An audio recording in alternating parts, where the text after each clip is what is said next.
ஒரு சிலர் பேசுவதை நான் கேட்டிருக்கிறேன். இந்த இடம் ஒரு வறட்சியான இடம், இங்கே நாம் ஒரு வியாபாரம் செய்வோமானால் அது வளராது, அல்லது ஒரு விவசாயம் செய்வோமானால் அது வளராது, இந்த இடம் ஒரு மோசமான இடம்.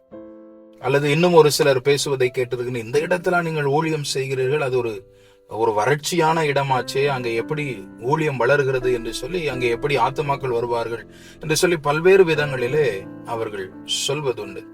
உங்களுக்கு பழக்கமில்லாத இடம் அல்லவா, இங்கே எப்படி நீங்கள் வளர்ச்சியை பார்க்க போகிறீர்கள் என்று சொல்லி பல விதங்களில் ஒவ்வொருவரும் பேசுவதை நான் கேட்டிருக்கிறேன். இங்கே ஆதியாகமம் 47:27 வசனத்தில் நாம் பார்க்கிறோம், இஸ்ரவேலர் எகிப்து தேசத்தில் உள்ள கோசேன் நாட்டிலே குடியிருந்தார்கள். அங்கே அவர்கள் நிலங்களை கையாட்சி செய்து மிகவும் பலுகி பெருகினார்கள் என்று சொல்லி வேதம் சொல்கிறது.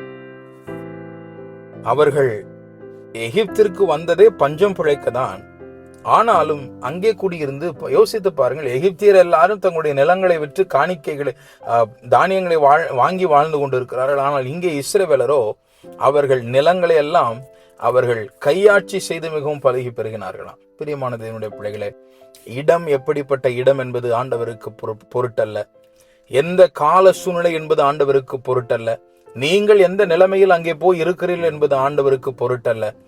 எங்கே இருந்தாலும் உங்களை வளர பண்ணுவதற்கு, உங்களுடைய வியாபாரத்தை வளர பண்ணுவதற்கு, உங்களுடைய தொழிலை வளர பண்ணுவதற்கு, உங்களுடைய சபையை வளர பண்ணுவதற்கு, உங்களுடைய குடும்பத்தை வளர பண்ணுவதற்கு, உங்களுடைய பொருளாதாரத்தை வளர பண்ணுவதற்கு நம்முடைய தேவனால் முடியும். நீங்கள் எந்த இடத்துல இருந்தாலும் நம்மை வளர பண்ணுகிற, எல்லா இடங்களிலும் நம்மை வளர்ச்சி அடைய செய்கிற தெய்வம் நம்மோடு கூட இருக்கிறார். ஆமென்.